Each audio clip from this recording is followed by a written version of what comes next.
Baiklah, perkenalkan nama saya Leni Friska Tamba dengan NIM A1C1193035 dari kelas reguler B 2019. Adapun saya membuat video ini yaitu untuk menjawab soal ujian tengah semester Kimia Organik 3. Nah, adapun soalnya yaitu di sini saya akan menjawab soal nomor 5. Bagaimana cara mendeproteksi gugus fungsinya dan dasar pertimbangan pemilihan reagen yang paling tepat dari berbagai kemungkinan sehingga senyawa target sintesis dapat dihasilkan dengan rendemen yang tinggi. Nah, baiklah di sini saya akan menjelaskan pengertian dari deproteksi. Deproteksi merupakan suatu keadaan di mana adanya penghilangan atau reduksi suatu gugus pelindung sehingga berubah menjadi suatu gugus fungsi awal. Tujuan adanya proteksi suatu senyawa yaitu untuk melindungi gugus suatu senyawa supaya tidak turut bereaksi dengan pereaksi atau pelarut selama proses sintesis. Sehingga tidak terjadi deproteksi yaitu penghilangan atau reduksi gugus pelindung menjadi gugus fungsi awal yang dilindungi. Pada akhir reaksi gugus pelindung dilepaskan dengan suatu pereaksi tertentu. Gugus pelindung adalah suatu kerangka kerja molekul yang diperkenalkan ke gugus fungsional tertentu. Dalam molekul polifungsional untuk memblokir reaktivitas di bawah kondisi reaksi yang diperlukan untuk membuat modifikasi tempat lain dalam molekul. Adapun hal-hal yang harus diperhatikan dalam memilih gugus pelindung yang akan digunakan adalah sebagai berikut. Yang pertama yaitu mudah dimasukkan dan mudah pula untuk dihilangkan atau dipisahkan. Yang kedua, tahan terhadap reagen yang digunakan untuk menyerang gugus fungsional yang lebih tinggi terlindungi. Dan yang ketiga, bersifat stabil dan hanya bereaksi dengan pereaksi tertentu dalam mengembalikan gugus fungsi aslinya, tidak mengganggu proses atau jalannya reaksi sebelum dihilangkan. Dalam pembuatan banyak senyawa organik, bagian-bagian tertentu dari molekul tidak dapat menahan kondisi reaksi atau reagen yang digunakan.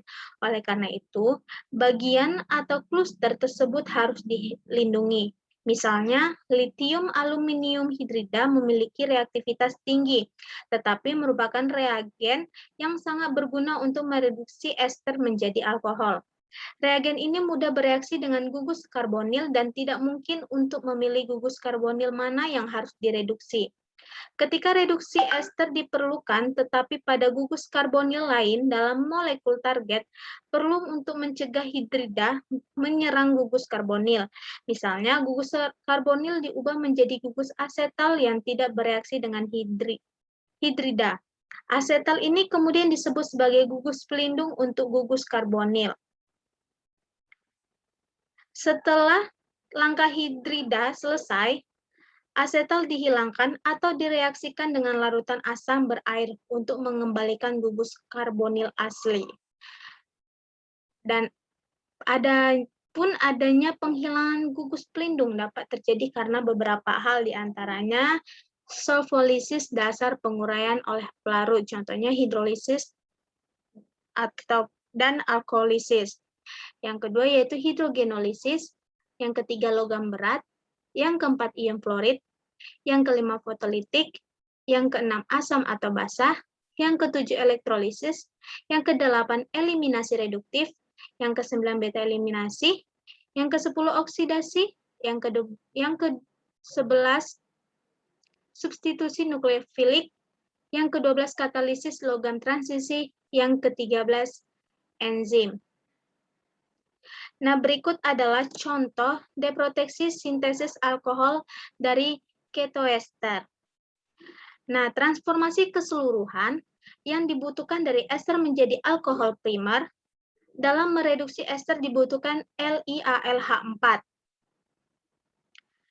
Tapi hal itu akan mereduksi keton yang tidak diinginkan. Hal ini dapat dihindari jika mengubah keton menjadi gugus fungsional pertama yang berbeda. Secara konseptual, ini seperti mampu memberi gugus pelindung pada keton yang ingin dilindungi selama reaksi pembentukan primer. Kemudian dihilangkan atau dideproteksi gugus pelindungnya. Dalam hal ini, molekul penutup adalah gugus pelindung. Dalam contoh ini, keton dilindungi sebagai asetal yang merupakan eter dan tidak bereaksi dengan LiAlH4. Kemudian ester direduksi menjadi alkohol primer dan akhirnya gugus pelindung dapat dihilangkan. Baiklah, sekian dari penjelasan saya. Semoga bermanfaat dan saya mohon maaf jika ada kesalahan kata dan saya akhiri. Terima kasih.